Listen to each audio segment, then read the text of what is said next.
भारत और इजराइल की दोस्ती या भारत सरकार और इजराइल की दोस्ती या कांग्रेस और इजराइल की दोस्ती।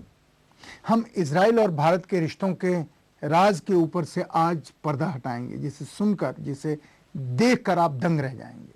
हम आपको बताएंगे कि कैसे भारत इजराइल के हथियारों को खरीदने वाला सबसे बड़ा देश बन गया। इजराइल की दोस्ती, खुफिया नेटवर्क और हथियारों के आदान प्रदान का खतरनाक कॉकटेल बन चुका है। ये खबरें भी आ चुकी हैं कि इजराइल की खुफिया एजेंसी मोसाद के एजेंट पर्यटक बनकर कश्मीर घाटी में जासूसी कर रहे हैं। हजारों की संख्या में इजरायलियों ने जम्मू कश्मीर का दौरा किया। ये सरकारी कामकाज पर भी नजर रखता है। खुफिया अधिकारियों के मुताबिक इजराइल के अधिकारियों ने 198 किलोमीटर लंबी जम्मू कश्मीर और पंजाब की अंतर्राष्ट्रीय सीमा का मुआयना भी किया। भारत सुरक्षा और चौकसी के लिए इजरायली हथियारों और इक्विपमेंट्स को लगा रहा है, यंत्रों को लगा रहा है। जम्मू कश्मीर में आतंक की समस्या से निपटने के लिए भी भारत सरकार ने इजराइल की मदद ली। इजराइल और भारत का रिश्ता ज्यादा पुराना नहीं है। इजराइल के मंसूबों का बीजारोपण हिंदुस्तान में आडवाणी की वजह से हुआ, लेकिन कांग्रेस की सरकार ने इस बीज को इस तरह सींचा कि 7 साल में ही ये बीज एक बट वृक्ष बन गया। भाजपा की सरकार के बाद जब कांग्रेस की सरकार आई तो ऐसा लगा कि शायद इजराइल के मंसूबों पर लगाम लगेगी, लेकिन इससे ठीक उल्ट हुआ। जो काम शायद लाल कृष्ण आडवाणी नहीं कर सके, वो काम कांग्रेस पार्टी की सरकार ने पिछले 8 सालों में कर दिखाया।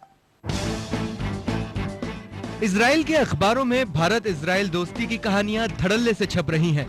दोनों देशों को एक नेचुरल फ्रेंड बताया जा रहा है। साथ में यह भी बताया जा रहा है कि किस तरह अमेरिका की यहूदी लॉबी ने अमेरिका और भारत को एकजुट किया। यही यहूदी lobby Bharat America nuclear deal और इजराइल से हथियार खरीदने की डील के पीछे है। इस यहूदी लॉबी की ताकत का अंदाजा इस बात से लगाया जा सकता है कि न्यूक्लियर डील की वजह से कांग्रेस पार्टी ने अपनी सरकार को दांव पर लगा दिया था। सरकार दूसरे मामलों में तो पीछे हट जाती है, लेकिन न्यूक्लियर डील का जब मामला आया तो सरकार ने यह साफ कर दिया कि सरकार गिर जाए तो गिर जाए, लेकिन करार को नहीं तोड़ेंगे। नतीजा ये हुआ कि पूरे देश ने देखा किस तरह इस करार को संसद में पास करने के लिए सांसदों की खरीद बिक्री हुई, और दिल्ली में मौजूद अमेरिकन एम्बेसी लगातार ये जानकारियां लेती रही कि कैसे कैसे सांसदों की खरीद बिक्री हो रही है। अफसोस इस बात का है कि किसी भी मीडिया ने इस मामले को इजरायली लॉबी के नजरिए से नहीं देखा। कुछ दिन पहले भारत के विदेश मंत्री एस.एम. कृष्णा के साथ साथ देश के कई बड़े खुफिया और आला अधिकारी इजराइल में थे। इजरायली मीडिया के मुताबिक उनकी काफी आवभगत हुई। बताया गया कि यह भारत सरकार की तरफ से अब तक का सबसे उच्च स्तरीय और सफल दौरा था। भारत सरकार अब तक इजराइल के साथ रिश्ते को छिपाती रही है, लेकिन जिस तरह कांग्रेस के विदेश मंत्री ने इजराइल के साथ करार किया वह चौंकाने वाला है। कांग्रेस सरकार ने बेंगलुरु में इजराइल को कॉन्सुलेट खोलने की इजाजत दी है, साथ में प्रत्यर्पण संधि भी की है। फिलहाल दोनों देशों के बीच $5 बिलियन का व्यापार होता है, जो बढ़कर $15 बिलियन होने वाला है। कांग्रेस सरकार इजराइल के साथ मुक्त व्यापार समझौता करना चाहती है ताकि इजरायली सामान बिना रोक टोक भारत में बिक सके। दिसंबर 2011 में इजराइल के वित्त मंत्री यह ऐलान कर चुके हैं कि उनके लिए अमेरिका के बाद भारत सबसे महत्वपूर्ण देश है। मतलब यह कि अमेरिका के बाद इजराइल का सबसे गहरा दोस्त भारत बन चुका है। हैरानी की बात है कि अमेरिका भी यह चाहता है कि इजराइल और भारत की नजदीकियां बढ़े। बताया यह जाता है कि कांग्रेस सरकार और इजराइल की दोस्ती के पीछे अमेरिका में सक्रिय यहूदी lobby, American Jewish advocacy group, Bharat Israel के मजबूत रिश्ते में अहम भूमिका निभा रहा है। यह यहूदी लॉबी अमेरिका की सरकार में काफी दखल रखती है। कांग्रेस सरकार को लगता है कि इस यहूदी लॉबी के सहारे न सिर्फ इजराइल के साथ बल्कि अमेरिका के साथ भी रिश्ते मजबूत होंगे। इस यहूदी लॉबी ने सबसे पहले बुश शासन के दौरान अमेरिका, भारत और इजराइल को एक साथ किया और तीनों देशों की प्राथमिकता तय की। इसी यहूदी लॉबी की वजह से भारत अमेरिका न्यूक्लियर डील पर साइन किया गया। इसी लॉबी की वजह से भारत इजराइल से सैन्य सामग्री खरीद रहा है। अब सवाल यह है कि अचानक ऐसा क्या हुआ कि इजराइल के साथ हमारी नजदीकियां इतनी बढ़ गई? कहीं ऐसा तो नहीं सरकारी तंत्र में ऐसे लोगों की भरमार हो गई है जो इजराइल के लिए देश में लॉबी करते हैं? सबसे बड़ी बात यह है कि इजराइल से हुए करारों के बारे में पूरी जानकारी क्यों नहीं दी जाती है, इसे छुपाया क्यों जाता है। श्री लालकृष्ण आडवाणी ने न केवल मोसाद को खुली छूट दी, बल्कि भारतीय खुफिया एजेंसी रॉ को अपनी तहकीकात में मिलने वाली पाकिस्तान के खिलाफ सभी सूचनाओं को मोसाद के साथ साझा करने का भी करार किया। बीजेपी सरकार ने खास मानसिकता के तहत भारत में इजराइल की मदद से इस्लामिक आतंकवाद के जवाब में प्रतिरोधी आतंकवाद कायम करने की कोशिश की। इसके लिए इजराइल और अमेरिका के सहयोग से भारत में बहुत बड़ा खुफिया जाल बिछाया गया। इस तरह भारत में रॉ, CIA और मोसाद का गठजोड़ बना। इस गठजोड़ का आधार यह है कि दोनों देशों का दुश्मन एक ही है, इस्लामिक आतंकवाद और पाकिस्तान। समझने वाली बात यह है कि आतंकवाद और पाकिस्तान के नाम पर ही इजराइल ने भारत में पैर जमाने शुरू किए। भारत की खुफिया एजेंसी और मोसाद के बीच सहयोग बढ़ा। अब तक सैन्य हथियारों, मिसाइल, स्पेस टेक्नोलॉजी और रिसर्च के बाद इजराइल की दखल जिसमें ज्यादा थी, लेकिन कुछ दिन पहले विदेश मंत्री SM कृष्णा कृषि, जल प्रबंधन, स्वास्थ्य, ऊर्जा और हाईटेक कम्युनिकेशन में इजराइल के लिए रास्ते खोलकर हिंदुस्तान वापस आ गए। रास्ते खोलने ही वो इजराइल गए थे। मजेदार बात यह है कि इन रिश्तों को छुपाने के लिए सरकार कई हथकंडे अपनाती है, जबकि हकीकत यह है कि इजराइल के हितों को साधने वाले लोगों ने सरकारी तंत्र पर पूरी तरह कब्जा कर लिया है। इसलिए इजराइल से जुड़े हर मसौदे को तुरंत पारित कर दिया जाता है। भारत की नीतियों में इतना बड़ा अंतर क्यों आया? क्यों हम इजराइल पर आंख बंद करके भरोसा करने लगे? इन सवालों का जवाब हम तलाशेंगे बस एक छोटे से ब्रेक के बाद। बस अभी वापस लौटते हैं। ये जवाब बहुत महत्वपूर्ण है।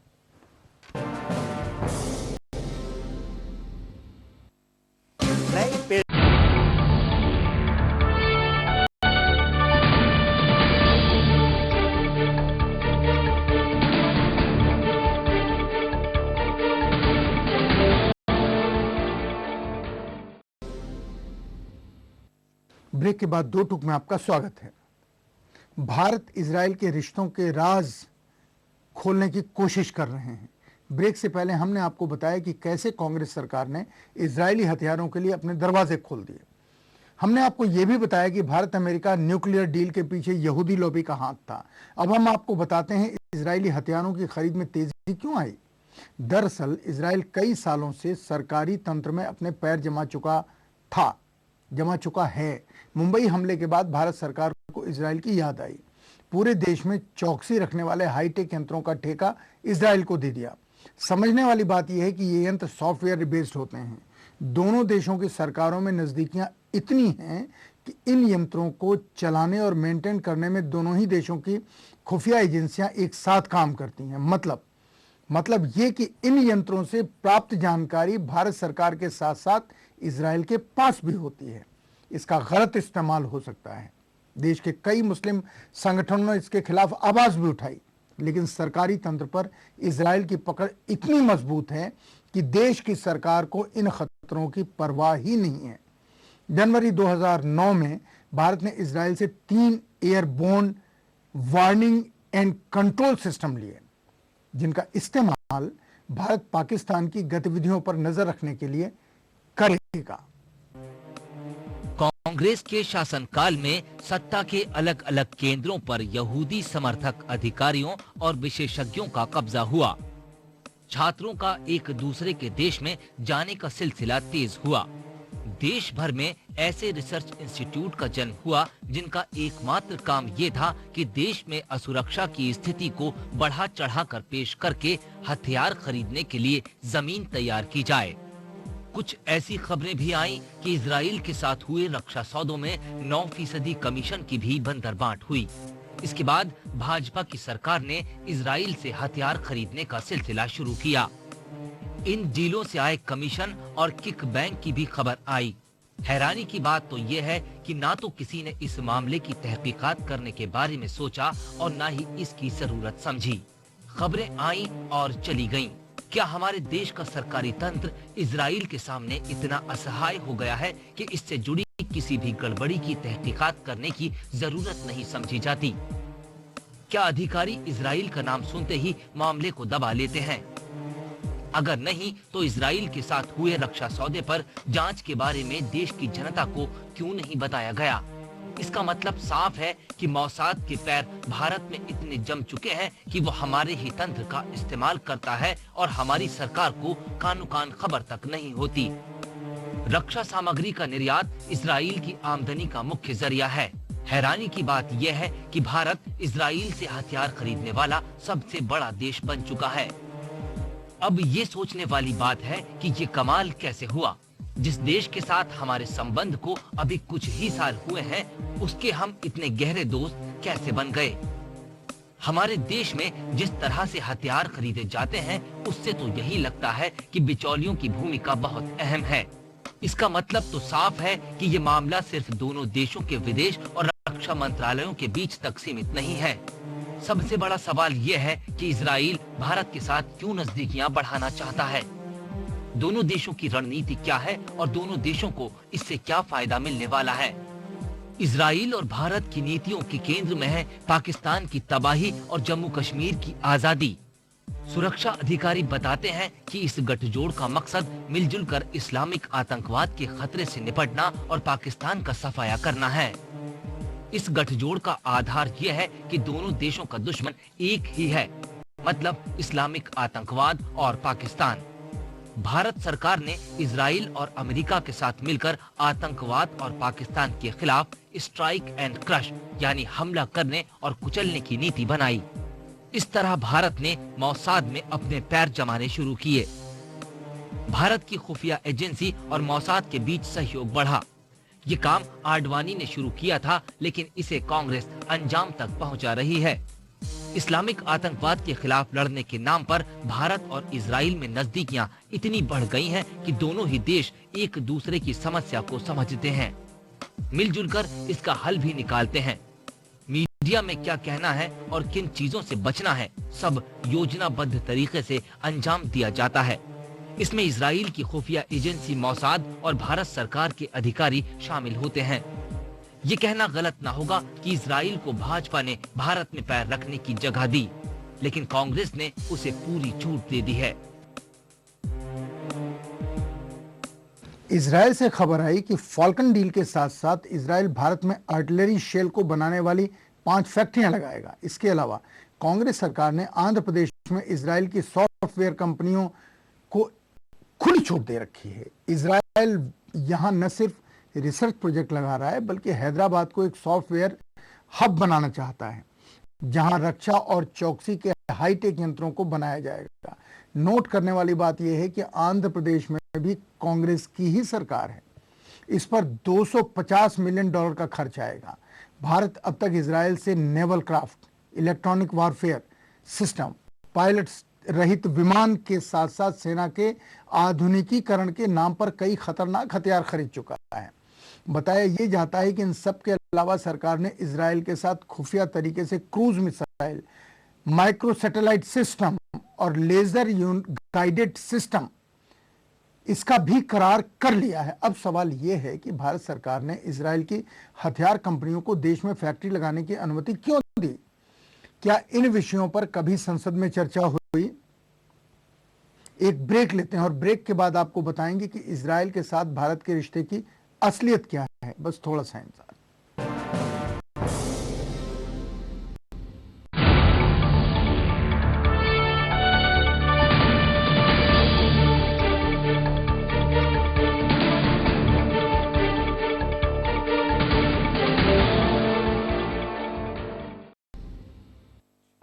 ब्रेक के बाद 2 टूक में आपका स्वागत है। भारत इजराइल के बीच खुफिया रिश्तों के राज आपने देखे। हम आपको बता रहे हैं किस तरह इजराइल भारत सरकार का दोस्त नंबर 1 बन गया, जबकि 29 नवंबर 1947 को भारत ने संयुक्त राष्ट्र संघ में इजराइल के निर्माण के विरोध में वोट दिया था। आज कांग्रेस सरकार जो कर रही है वो भारत की विदेश नीति के बेसिक स्ट्रक्चर के खिलाफ है। भारत फिलिस्तीन का हमेशा से समर्थक रहा है। आजादी से पहले गांधी और नेहरू ने इजराइल के निर्माण का विरोध किया था।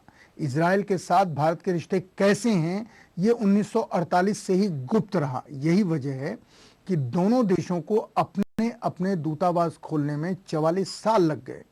1992 में नई दिल्ली में इजरायली दूतावास और तेल अवीव में भारतीय दूतावास बना। इजराइल और भारत के रिश्ते में बहुत बड़ा बदलाव तब आया जब भारत में भाजपा की सरकार बनी। इसके पहले इंदिरा गांधी जब तक प्रधानमंत्री रहीं, भारत ने हमेशा फिलिस्तीन का साथ दिया और यासिर अराफात को इंदिरा गांधी अपना सबसे बड़ा दोस्त बताती रहीं। इजराइल पहले से ही फिलिस्तीनियों के अधिकारों को कुचल रहा है। कांग्रेस सरकार ने इस रिश्ते को आगे बढ़ाया और अरब देशों को नजरअंदाज करके इजराइल से दोस्ती कर ली। इस दोस्ती का मतलब यह है कि हमने फिलिस्तीन के मामले पर अपनी आंखें बंद कर ली हैं। अब सवाल यह उठता है कि भारत इजराइल का रिश्ता कैसा है? क्या हम इजराइल के साथ किसी सैन्य समझौते की तरफ बढ़ रहे हैं, या हमारे बीच सैन्य समझौता हो चुका है जिसके बारे में हमें मालूम ही नहीं है? हमें मतलब जनता को मालूम नहीं है, करने वालों को तो मालूम ही है। इससे एक बड़ा सवाल उठता है, क्या भारत और इजराइल के बीच कोई सैन्य समझौता है? क्या ये दोनों देश स्ट्रेटेजिक पार्टनर हैं या दोनों किसी स्ट्रेटेजिक अलायंस का हिस्सा हैं? सैन्य संधि का मतलब होता है कि जब दो या दो से ज्यादा देश एक तय लक्ष्य को पाने के लिए एकजुट होते हैं। इसमें शामिल देश एक दूसरे को लक्ष्य की प्राप्ति के लिए संसाधन मुहैया कराते हैं। दो देशों के बीच सैन्य संबंधों का आधार कोई खतरा होता है, वो खतरा किसी दुश्मन देश से हो सकता है। ये रिश्ता ऐसा होता है जिसमें दोनों देशों को लगता है कि एक दूसरे से हाथ मिलाने से ज्यादा फायदा होगा। इस रिश्ते का सबसे बड़ा सबूत टेक्नोलॉजी ट्रांसफर होता है।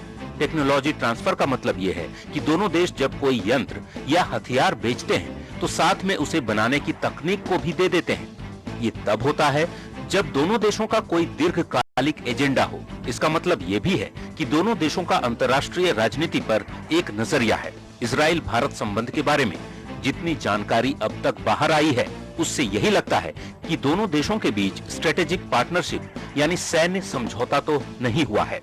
लेकिन शंका इस बात की है कि दोनों देशों के बीच जो करार हो रहे हैं उनकी सही और पूरी जानकारी लोगों तक नहीं पहुंच पाती है। यही वजह है कि अखबारों में जब ये छपता है कि भारत के साथ $1 बिलियन का रक्षा सौदा हुआ है, लेकिन भारत में इसकी सुगबुगाहट नहीं होती और एक दिन के बाद अखबारों में ये खबर आ जाती है कि इजराइल का सौदा किसी एशियन देश के साथ हुआ है, लेकिन देश का नाम छुपा दिया जाता है। कई विशेषज्ञ ये मानते हैं कि भारत इजराइल के रिश्ते में इतना पर्रेदारी है कि इसे खुफिया सैन्य समझौता यानी सीक्रेट स्ट्रेटेजिक पार्टनर कहा जा सकता है। इसके कई कारण भी हैं। पहला सवाल तो ये है कि भारत अचानक से इजराइल के हथियारों का दुनिया का सबसे बड़ा खरीदार कैसे बन गया। दूसरी बात ये कि दोनों देशों की नजदीकियों का वो कौन सा गहरा राज है जिससे इजराइल न सिर्फ हथियार बेच रहा है, साथ में टेक्नोलॉजी भी ट्रांसफर कर रहा है। सैन्य संबंध के अलावा यूपीए सरकार के दौरान इजराइल भारत की दोस्ती का ऐसा रंग चढ़ा कि भारत इजराइल के सैन्य सामान का दुनिया का दूसरा सबसे बड़ा आयात करने वाला दोस्त बन गया। 2008 में इसरो ने इजरायली सैटेलाइट पोलारिस को लॉन्च किया। इसके तुरंत बाद 20 अप्रैल 2009 को भारत ने इजरायली सैटेलाइट रीसेट 2 को लॉन्च किया। इस इजरायली सैटेलाइट का काम नक्शे तैयार करना है। इसके बारे में पूरी जानकारी नहीं दी गई। हैरानी की बात यह है कि जब इसे लॉन्च किया जा रहा था तब इसे दूरदर्शन पर नहीं दिखाया गया। इस सैटेलाइट के बारे में सही जानकारी तब मिली जब आंध्र प्रदेश के मुख्यमंत्री वाईएसआर रेड्डी की मृत्यु एक हेलीकॉप्टर दुर्घटना में हुई। तब इसी सैटेलाइट को उन्हें ढूंढने में लगाया गया था। मतलब ये कि ये एक खुफिया सैटेलाइट है।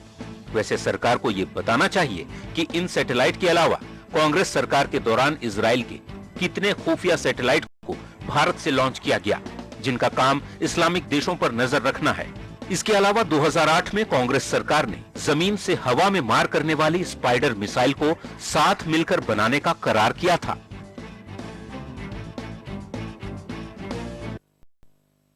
इजराइल से दोस्ती में कोई बुराई नहीं है, लेकिन नैतिकता का तकाजा ये है कि सरकार को ये सब खोल करके बताना चाहिए, चोरी छिपे नहीं करना चाहिए।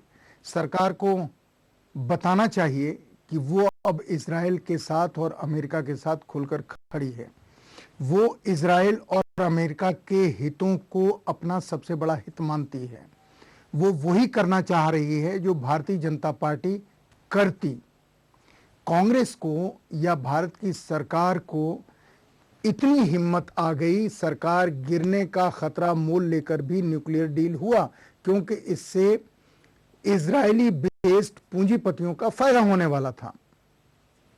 चुनाव से पहले एसएम कृष्णा साहब को इजरायल भेजना समझौते करने के लिए, ये बात खुल के नहीं कही, और चूंकि मीडिया कांग्रेस के या सरकार के कंट्रोल में है, मीडिया ने भी ये बात नहीं बताई कि इजरायल के साथ हम क्या क्या समझौते करके आए। अब सवाल ये है, आगे आने वाला वक्त ये बताएगा, और शायद बहुत साफ बताएगा कि हिंदुस्तान में रहने वाली दूसरी बड़ी मेजॉरिटी मुसलमान इस मुल्क में किस तरह से रहेंगे। मुस्लिम संगठन इजरायल के खिलाफ रहे हैं। या तो वक्त बदले, मुसलमानों और इजरायल में दोस्ती हो, फलस्तीन का मसला हल हो, और सारी दुनिया एक कुटुंब की तरह रहे। और अगर ऐसा नहीं है, क्योंकि ये हम मानते हैं, अमेरिका और इजरायल नहीं मानता, वो सबको अपना उपनिवेश बनाना चाहता है। हमको अगर उनके उपनिवेश की तरह रहना है तो इस मुल्क में गरीबों को, मजदूरों को, किसानों को, दलितों को, मुसलमानों को भी एक औपनिवेशिक दास की तरह रहने के लिए अपना दिमाग बना लेना चाहिए। फैसला आपके हाथ में है, क्या करना है। हम जो कहते हैं सच कहते हैं, दो टूक कहते हैं। जय हिंद। कैसा लगा आपको हमारा ये कार्यक्रम? आप अपनी राय दे सकते हैं feedback.dotuk@gmail.com पर।